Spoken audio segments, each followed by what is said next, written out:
Hi, this is Scott Ware, the publisher of Radiance Magazine and the president of Radiance Multidimensional Media, and this is the interview show. And I have with me today Lisa Erickson. Lisa, say hello. Hi, everyone. Thanks for having me, Scott. Absolutely. Thanks for being here.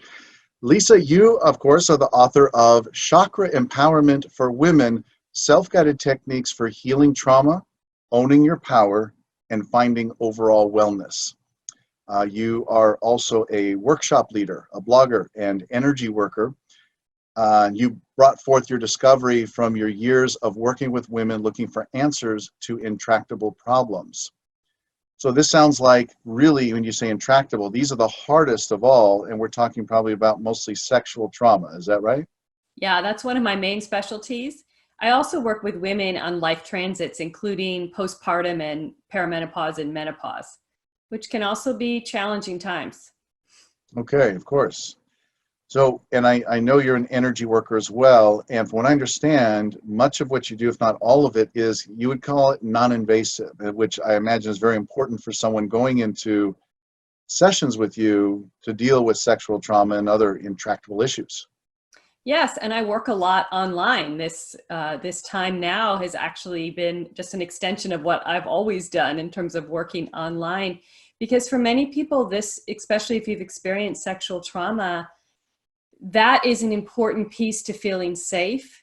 It's very difficult to work on healing. That's often the first thing we need to address, is that feeling of safety. And that is linked to our root chakra in terms of energy body work, our first chakra. So that's kind of the ground zero of any healing work. And counseling or energy healing in which you receive, or any sort of physical modality for healing, can often be too intimidating for a sexual trauma survivor as an initial form of treatment. So they avoid going, right? So this energy work can often be a very gentle, non-invasive paced way of doing really deep work. Okay, because there are other things they could run into, like hands-on Reiki, massage, and other things that, just for someone coming into the session for these kinds of issues, just probably feels a whole lot better just with your non-invasive approach of energy work, even doing remote healing while they're sitting at home. Isn't that right? That's right. Some of it is distance healing. A lot of it is guided work. And I think this is a big piece of my work as well. I work with an organization, a nonprofit called the Breathe Network, that specializes really in helping to train holistic healers of all types in how do we work in a trauma-sensitive way, in a trauma-informed way. Because a lot of times we can assume certain things are relaxing for our clients, like, let's dim the lights, let's put on incense, let's close the door. And in fact, that could be very triggering for someone who's experienced sexual trauma. So also, like, processes in energy healing, there's sometimes different methods where you have to go through almost a script or a process. And the feeling that you must complete that you're trapped in that, no matter how intense the emotions get, is also often not the best way to approach trauma healing of any type. So it's partially about the environment and partially about the kind of emotional container you create, where there's a lot of choice and fluidity. And that's really important when working with anyone who's experienced trauma of any type. So you're not going to follow a mindless protocol. You're very present to that person to address just whatever comes up at the time. Exactly. And when it comes to releases, say we've come upon a big emotional pattern and it's very emotional, we don't focus on forcing a release. It doesn't have to be a intense catharsis for the healing to work. Sometimes that's helpful, but it really needs to feel right for that client, that person. And this is really important whenever you're dealing with trauma. So what kinds of results have you gotten with some of your clients? What have you seen when they were able to release these things? How did their lives change at that point? The most important, there's a few different things. I think the biggies are connection to body. And this is often the first place that we're starting, especially when it comes to sexual trauma. There is a real impact around body image, or there's patterns of disassociation. And this accompanies a lot of different kinds of trauma, especially anyone who had a traumatic childhood, had abuse in childhood of any type, or even simply lived with a parent who had mental health issues or addiction, Mm. children will develop methods of coping that may include really going away, like just daydreaming all the time or disappearing. Just checking out. Checking out. And it's a disconnection from an energy perspective. It's a disconnection of the energy body from the physical body. So then there is a lack of ability to care for the physical body, or a lack of connection to the physical body. So Sure. a lot of the work is about, at first, it's often about linking, I almost think of it like pulling a balloon back down. It's like linking the energy body into the root chakra.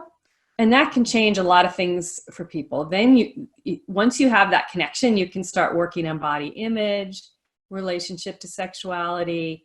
So that's the first kind of three biggies. Okay. Would be the body. You want me to keep going, or? Well, actually, so I guess I'm sort of jumping to the end in a sense, just to talk about the benefits of where people can get to, I assume in a very empowering way after having sessions with you. What have you seen? Yeah. So what I see is, if you become more present to your body and able to enforce boundaries, which is another big thing that I really work with, you have the ability to manifest in your life. I mean, what so often happens for trauma survivors is there's an inability to manifest in their lives, to achieve goals, to accomplish. So then it could feel like it's so easy to feel like you're a victim of life if you can't manifest your desires. That's right. The pattern keeps playing itself out over and over. So being able to exercise some control over their future.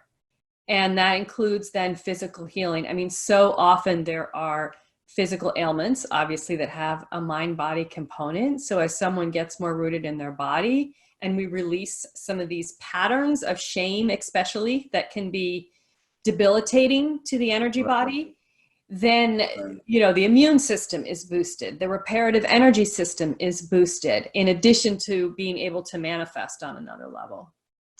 So I imagine that people will come to you just hobbled emotionally, spiritually, maybe even physically, because they experienced trauma growing up. And what happens and we've all had some kind of trauma to some degree, but people who've perhaps had a lot or just were so sensitive, they didn't know how to handle it. They didn't have the tools, like many of us didn't. We weren't taught how to handle these things. But we get through life with them. We just figure out how to get around. We get used to it. But then we're also in that situation. Humans can be angry because, like you said, things aren't manifesting for us, and then that's because there's so much energy being clogged up and not able to flow freely. So I guess one of the first things is admitting there's something that could go better in your life to get that kind of help. And perhaps knowing, maybe you do know, maybe you just know there's something there that needs to be uncovered. So I guess it's just a progression of things to get someone to actually reach out to you. But I think it's amazing, of course, that you can do these kind of sessions where they don't have to leave their home. It can be remote. Can you talk about why remote healing works, and especially the energy healing part? Some people don't quite get that, how they can be healed through the computer, through Skype or Zoom. Yeah. Well, and first I wanted to talk a little bit about anger, if that's okay, because Sure. You're so right. I mean, it can play out. The impact of trauma can play out. Someone might be very sort of passive and really no boundaries. They may become they absorb people's energy so clearly because they didn't develop any sense of their own boundaries. And that has its own set of issues, right? Or someone may become very self-protective. And one of the ways that they become very guarded and self-protective is through anger, right? That becomes this outward-facing shield that, protects any vulnerability. They'll never be hurt again. But of course, it can become very destructive. So I often have people coming to me and they're either on one extreme or another. The people who've been very self-protective, sometimes in the external world, they have achieved quite a bit of success. They may have put all that anger into, their career, in a high-powered career, but then at some point their body gives out, right? Well, or ultimately, it's not a fulfilling life for them. Right. They can't have relationships. They've got some money now. They have some level of safety, which is what they wanted emotionally, but they can't be in a relationship. Or the people who have gone on the other end may go through one relationship after another, none of which are healthy. So Sure. it plays out differently, but everyone always has some sense, usually by the time they get to me, of, you know, I'm not happy, something's missing, and I think it's linked to this thing that happened to me that I haven't dealt with yet. That's usually a starting point. And I guess in so many words, you say, okay, well, great, I'm glad you came to me because I have a very non-invasive approach. It'd be great to see you in my office in Rancho Palos Verdes here in Southern California, or I can see you from anywhere in the world like this. And the energy healing also comes across, which is very helpful. And talk about how that works and how that makes it easier, in the sense where it's not necessarily confronting something because it feels painful to even think about moving into it. But how does energy healing help, and how does it work over the transom? Yeah. So there's two different pieces to it. One is me projecting energy, and energy is not bound by physicality, right? Right. So I can feel and sense, and usually we work with different emotions that someone's feeling around something. It may be their anger, right? Mm-hmm. And we will together work to try to dissolve that vibrational field that they've built up around themselves, dissolve the patterns of hurt and fear, and rewrite them, right? And I have a series of affirmations and things that we'll do to try to get the psyche to hook into rewriting. So on the one hand, it's a vibrational transmission, and along with hooking the psyche into reprogramming to a new vibration. But the other way to work is really to guide the person to do it from the inside through their own chakras. So I like the chakras, energy centers, which I'm sure a lot of your listeners are already familiar with, because each one of them already contains a certain vibration of a particular fields, right? The heart, love, Right. all the navel power. And so a lot of the work that I'll do will be working on clearing obstructions on the very inner level. There's kind of layers to the chakra, and really helping someone through tools that they also utilize between sessions to empower their own chakras to really burn through. It's like if they shine bright enough, if they get bright enough, they actually burn off the obstructions that have developed, especially when it comes to things like shame, which are often in our second chakra or in our heart. And just doing regular, really brief exercises on those chakras daily, someone can learn to shift that completely on their own. So someone has the option when they go to your website. And by the way, what is your website, Lisa? My client website is enlightenedenergetics.com. And the book website for chakra is Chakra Empowerment for Women. Okay. And I know you also deal with men who have experienced sexual trauma as well.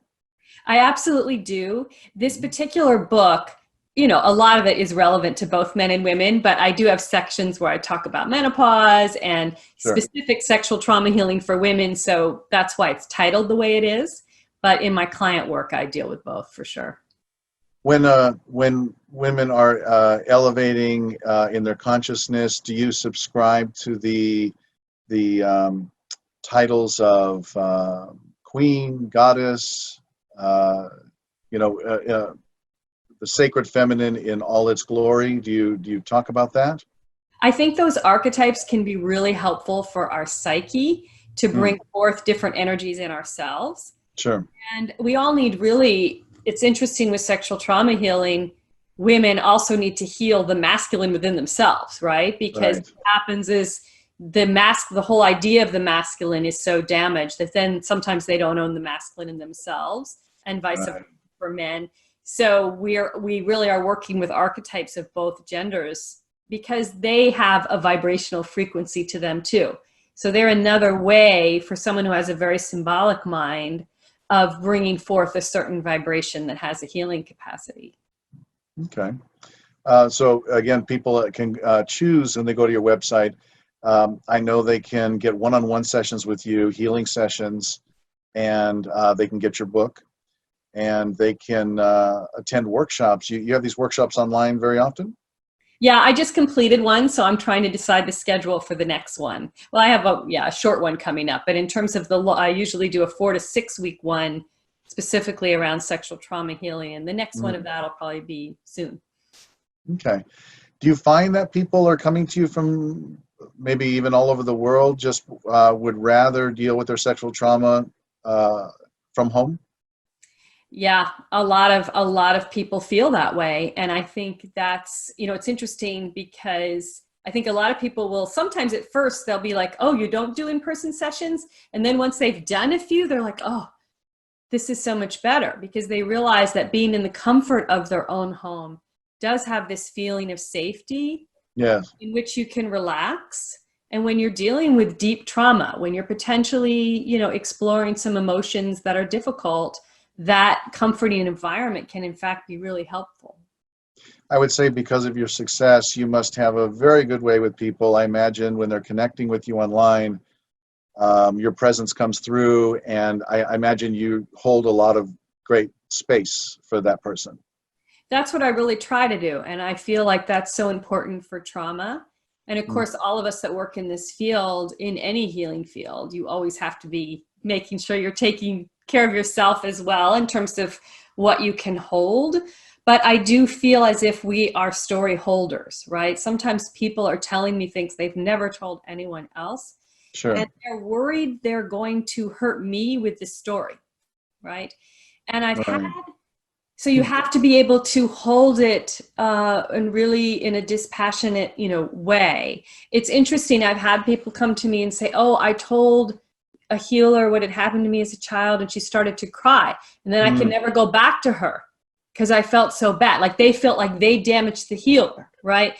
So abuse survivors have so many patterns of shame and guilt already. You really have to be able to just be a story holder and help the person feel as if no matter what they say to you, you can hold it. You can hold it. Well, yeah, you're not going to do someone as much good if you have sympathy for them as opposed to empathy. Right. Yeah. Yeah. Sympathy is jumping in, they're drowning and you're jumping in with them, instead of empathy is tying the rope to the tree and throwing it in to help them. Yeah. Yeah, big difference. Do you have a consultation of any kind or some samples on your website of what you do, or a little introduction? I have a lot of online free meditations, both at Enlightened Energetics and at Mommy Mystic. And in fact, for the book, I have, because it has exercises in it, I have audio recordings to go along with the book as well. So I like to do a lot of that kind of stuff. So people can get a taste of it. I would say in sessions, it's very interactive though. So it's hard really to give a glimpse, like each person I work with slightly differently, but yeah. But I think it's important people like to get a sense of you first before they dive in and get you on the phone or submit through your website that they'd like to have an appointment with you. Exactly. And they can read a lot of the articles I have too. Some people come right in and they're like, oh, I read about your menopause stuff, so I had to come to you, or I read about the divine feminine, or so everyone has a different doorway in as to what they're interested in. Great. People will be seeing this, of course, during the quarantine, which we are possibly coming out of soon, and then after the quarantine. What's going on in your world of healing as far as all this goes? What are you seeing when people are reaching out to you now? Is there anything new or a different spin on what people can do also to seek help for themselves and to help themselves? Well, obviously stress is very high and has been very high, both fear about the illness, but also economic fear, right? Yep. And I think because I do work with a lot of trauma survivors, part of the challenge is that anxiety can spiral quickly, right? Because it's a trigger. So I have had a lot of people come make contact who I maybe even haven't worked with for a couple of years. And they're like, I'm so triggered in this situation. I think also the quarantine in some cases feels so restrictive that it awakens anxiety by virtue of it feeling constrictive, which can trigger sort of fears. I had one trauma survivor, a sexual trauma survivor, who said going out, seeing everyone in masks was really horrifying for her. And she couldn't quite figure out why, but it was very scary. And she feels like it has to do with childhood abuse that she had already thought she'd worked through. But like just everyone being very it wipes out the emotion on everyone's faces, right? Mhm.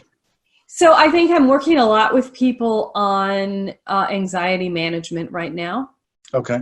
countering that vibration and grounding in the body, because when we're anxious, we tend to pop upwards, either spinning in our head, Mhm. insomnia, or disassociating, and trying to really bring everyone back down into their bodies. Do you have any tips for when you do get triggered? Mm-hmm. um, Sometimes, obviously, we get triggered. We're just in it. We're just full of rage. We're full of anger. And sometimes we need time to calm down, and we should probably remove ourselves from certain situations. But what do you? I'm sure there are certain different stages of that, different degrees. What do you tell people with regards to that when they're at risk of really acting out and Yeah. hurting themselves or others? Yeah. Well, breathe. But of course, it's remembering to breathe. That's the biggie, right? That's Well, getting conscious. Yeah. yeah. It's working in stages. What I often do is in sessions, we will work with the memory of a situation in which someone feels that a trigger had gotten out of control, whether it's anger or anxiety, whatever it is, right? Right. And we'll rewrite the situation. Like, okay, in that moment when you could have still caught yourself, let's imagine you did. And when you do that with memories, it starts implanting that new program of, oh, when this is triggered, this is what I can do.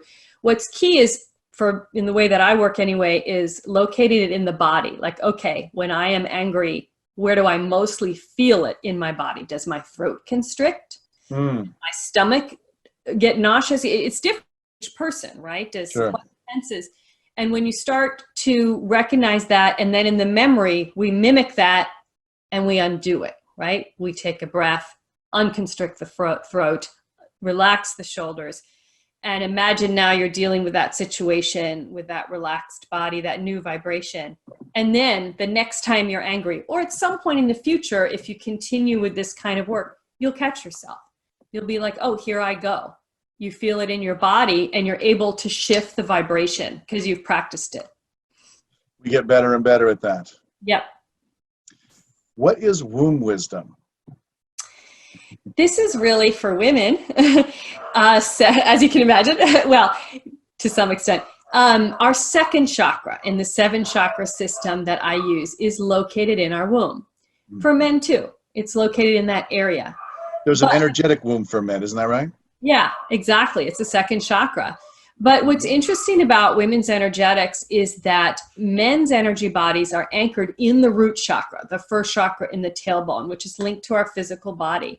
Women's energy bodies are anchored in the womb, in that second chakra, which is a yin chakra. It's linked to the element water, and it's a much more empathic, receptive chakra. So that has implications throughout our whole energy body. Men in general tend to need to focus more on fluidity, and women tend to need to focus more on grounding and boundaries. And that's very high level. But this is kind of that's part of the work in terms of working with the second chakra. And then womb wisdom is really, once you have grounded that energy, tapping into that yin energy, which we have denigrated in our culture. We really don't, honor that in either men or women. All of the qualities that we associate with that second chakra, which is everything from nurturing to female sexual energy, right? It's all objectified.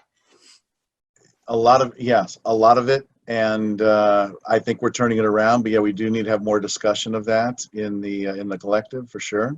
Yeah, and just honoring the sacred feminine, honoring women.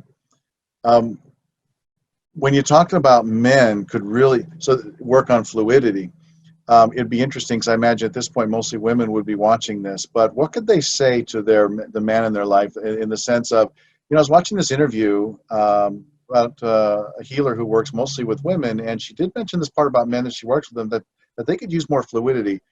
What else could they say about that? That of course doesn't confront the man too much, where he puts his walls up and the ego comes out and protectively. Talk about that a little bit. yeah. Well, I'd love to see every man actually working with, fluid-based second chakra meditations, maybe that's not what you're speaking to. But even physical modalities like Tai Chi, movement modalities that are very fluid, can have a real impact, can open up that second chakra energy. But really, of course, what we're talking about is a way Emotionally. Emotionally, yeah. We're talking Yeah. about emotionally. Well, just the word fluidity, I mean, I like it. It doesn't sound too confronting. So a guy could go, okay, I could get more fluid. That sounds okay. How do I do that? What would you say? Yeah, I would say look at the way you approach, the way you see things, and how you box them, right? Like good, bad, or this certain framework through which you see everything. And imagine what it's like to see it from the totally opposite perspective. Just kind of try to blow through your traditional framework for seeing things, or your assumed framework for seeing things. So actually try to imagine things from the opposite perspective and see what that does for you. So this is an expansion. Yeah. And I think guys would like that, to go, well, yeah, I could expand. I don't, again, I know, being one, I know what can get at our egos sometimes. So these kind of words, I think, are helpful, and concepts are very helpful. Yeah. And it really is about empathy as well, although maybe, that's a difficult thing to say to someone. It's, oh, you need more empathy. But it really is about, it's the same thing with emotions. Like, really try to imagine what it would be like to feel the way your teenage daughter is saying she feels, right? As opposed to viewing her emotions as rational or irrational, justified or not justified, that kind of thing. Like, what would it try to imagine that. And this is something women are conditioned to do more naturally, sometimes to their detriment. So it's a different issue for women, right? Yeah. Men need to, it's their doorway into fluidity, is really opening. Yeah. Well, what you said a few moments ago about, you can't really force someone, in so many words you said, you can't really force someone to open their heart. It's like, darn it, open your heart. Let's go. And of course, the person constricts when they feel challenged like that. But if the other person for a moment can be aware enough to know that to stir someone's heart, their own heart has to be open first. And then there's probably no one recipe, but having someone feel means you're feeling first.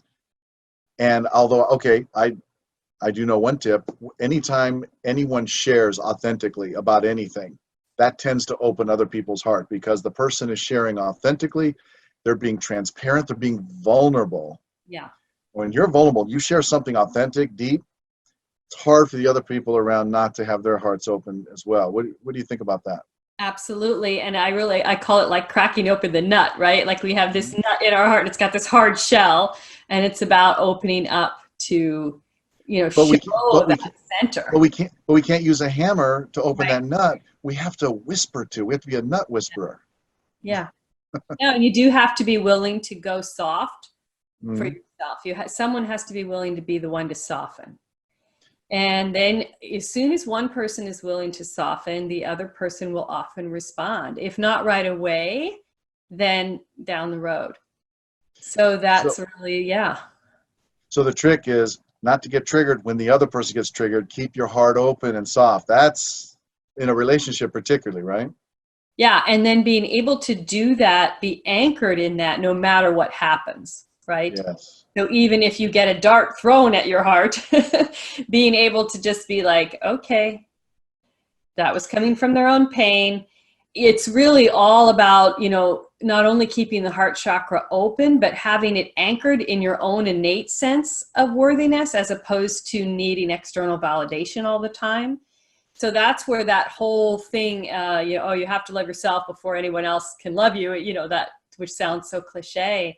It's really true energetically as well. Like, you can't truly stay anchored in your heart chakra no matter what someone is saying to you, unless what anchors it is self-love, this real sense of your own innate worthiness, which is so much. I mean, I swear that's 90% of what I do sometimes, it feels like. I got in an argument on the phone with my sister recently, and it's because she was going to be getting involved with my parents when I'd sent them something that I felt was going to help alleviate pain in their body They have various pains and various issues, and they just didn't want to try it. And I'd already delivered it. My sister lived close, and I said, "Can you or your husband help?" And it turns out I was sort of putting it upon. They felt put upon. I felt I was in the right, even though I was getting pushed back. And then ultimately, I had to apologize and realize what was happening. And my girlfriend was listening to the conversation. She goes, "You know, you really should apologize to your sister." And I said, "You're right." And I did. We were texting at the time, so I could get away with the text here. She goes, "And say I love you."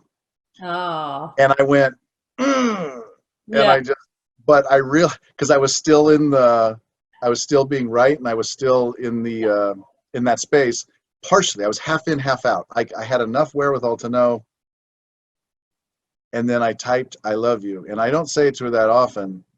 But I knew I should do it, because I knew, of course, if I'm feeling like I can't say that, then that's on me, because I know that's something that should be able to be said. So when I said it, to say it, just things released for me, because we're not a family that says it a lot. And then after I said it, even more release, and maybe even misty eyes like I'm getting now. It made a big difference. And now, and I knew sharing that story, and it just happened, I knew sharing that story may even have the effect that we're talking about here too. I just wanted to be a little vulnerable and share that, and that's part of it, right? What's Yeah, that? and that's my whole life right now, I feel like, because I have 3 teenagers, right? So Right. they have their guard up against me all the time now, right? My little babies that ran into my arms or, "Oh, mommy's home," that's all gone, you know? And especially in quarantine right now, it can feel like they do, because that's what teenagers do. They push against you. So they will deliberately throw darts at you, right? And you Right. have to just keep, and all the parenting books will tell you this, keeping your heart open to them. So they know it's there and it's unconditional no matter what, right? Yeah. And put that "I love you" out there, even when you're not going to get it back, because it keeps you soft, and they've heard it anyway, whether they want Yeah. in that moment to respond back or not. They've received it. Right. Yeah. Okay. I don't think I have any other questions. I'm like kind of in that moment. What in sort of in closing, what do you want to share, particularly with women out there, about what you want your book to bring for them, and also sessions with you? What message would you like to leave them with? Yeah. To try energy work if you haven't, Mm, that healing is possible for everyone. That it's innate, really, just like our body will naturally heal with time. You just sometimes it needs aid. It's the same with your emotional body, with your spirit. You're naturally light inside there, and we just have to bring it forth by releasing whatever it is that's blocking you from knowing that. So give it a try. And that's really a message for everybody. In this book, I'm addressing the specific blocks that women tend to experience at this time in history. But that's the journey we're all on, is uncovering this light and letting it shine. And if you believe in any kind of intelligence in the universe, I mean, we weren't brought into this life to experience these things and not have the tools within us to heal ourselves, even if using a healer with you to help, like you, to help facilitate it is wonderful. But surely it's very, it feels great to know that it is available, if we can just realize that, at least in the beginning, to start us off. Yeah, for me, that's what it's all about. It's about empowerment. So it's not about me, someone becoming dependent on me for sessions for the rest of their life. That makes no sense, right? It's Sure. about giving people the tools to then realize, oh, I can work with my own energy body. I have these energies within me. They were just waiting for me to understand how to work with them. It's almost like an inner technology that you can begin to work with. And when people do get healed from these things, or they are in the healing process and they're moving forward, they're progressing, they're doing great, these become their superpowers too, right? I mean, aren't they even more strong and more magnificent coming through this? Absolutely. And then the journey you've been through, yeah, you have gained all these tools that you then bring into your life for the benefit of others, or to build what you want in your own life. Yeah. Build what you want in your own life. Can't Yeah. beat that. Yeah. Lisa, thank you very much for participating in this interview. It was wonderful. Thank you, Scott, for having me. It was great, and thank you for sharing. Thank you. All right, and thank you all for watching.